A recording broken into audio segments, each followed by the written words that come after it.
আসসালামু আলাইকুম। চলে আসলাম নতুন আর একটা ভিডিও নিয়ে। তো ভিডিওটা আজকে সন্ধ্যার থেকে আমি স্টার্ট করলাম। তো সন্ধ্যাবেলা আমাদের হঠাৎ করেই আপনাদের ভাইয়া একটা পাতি হাঁস নিয়ে আসলো। আমার দুই দেবর আসবে, ওরা হাঁসের মাংস আর রুটি খেতে চেয়েছে। তো যার কারণে আমি আর লামিয়া রান্নাঘরে চলে যাই। তো রান্নাঘরে গিয়ে আমি হাঁসটা পরিষ্কার করে নিয়ে আর লামিয়া ওদিকে একটু পানি গরম দিচ্ছিল, কারণ হাঁসে মানে অনেক খুঁটো থাকে।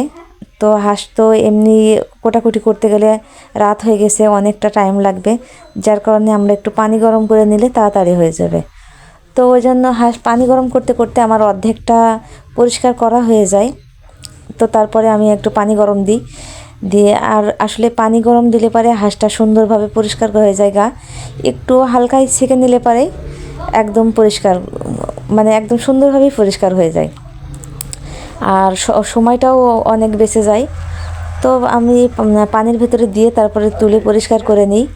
খুব সুন্দর, মানে গায়ে এত সুন্দর তেলা, মানে ওর মানে গায়ে যে ছোট ছোট যে পশম ওঠে ওগুলো নাই। তো যার কারণে আমরা হাঁস খুব তাড়াতাড়ি হয়ে গেছিলো। তো হাঁস মানে ছিঁড়তে ছিঁড়তে হাঁসের মাংস ছিঁড়ে চলে আসছিলো, কারণ হাঁসটা তেমন মনে হচ্ছে বেশি দিন মানে বয়স নাই। তো এদিকে পেঁয়াজ রসুন কুটাকুটি করা হয়, আর খামিরটা আমি মেরে নিয়েছি। খামিরটা মেরে নিলে রুটি, ওদিকে লামিয়া রুটি তৈরি করবে, আর এদিকে আমি হাঁসের মাংসটা রান্না করে নেব। তো হাঁসের মাংসটা অলরেডি আমার রান্না হয়ে গেছে, আর আজকে আমরা 20টা রুটি তৈরি করেছিলাম। তো আমি আর লামিয়া তাড়াতাড়ি আমাদের রান্নাটা কমপ্লিট হয়ে যায়। তো কমপ্লিট করে নিয়ে আমার আবার একটু মেশিনের কাজ আছে, যার কারণে আমরা তাড়াতাড়ি রান্নাটা হয়ে যায়। তো আলহামদুলিল্লাহ রান্নাটা খুব সুন্দর হয়েছিল, আর দেখতেও মাশাআল্লাহ অনেক ভালো হয়েছে। তো তার পরের দিন আবার আমার ভিডিওটা আমি স্টার্ট করি। তো এই ভিডিওতে দুপুরবেলা রান্নার জন্য আমি আজকে ছোলার ডাল রান্না করব, বেশি একটা তরকারি রান্না করব না। তো ছোলার ডাল, গরুর চবর আছে, ছোলার ডাল দিয়ে গরুর চবর দিয়ে একটা ছক্কা তৈরি করব।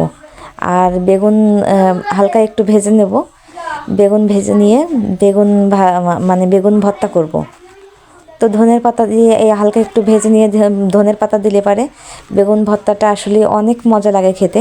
তো এরপরে আমি একটু বাজারে চলে যাই, বাজারে গিয়ে একটু মুরগির ঘর নিয়ে আসি, কারণ শীত পড়ে গিয়েছে। তো তারপরে আস্তে আস্তে আমার সন্ধ্যা হয়ে যায়।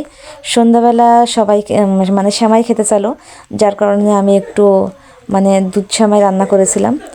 তো আমি পানি গরম নিয়েছিলাম, নিয়ে দুই দিকে আমি পানিটা দিয়ে দিয়েছিলাম 2 গাবলায়, আর এটা আমি লাচ্ছা সেমাই রান্না করেছিলাম। তো এরপরে সবাই বলল যে একটু চা খাবে, তো যার কারণে আমি আবার একটু পানি দিয়ে চা তৈরি করা মানে শুরু করি।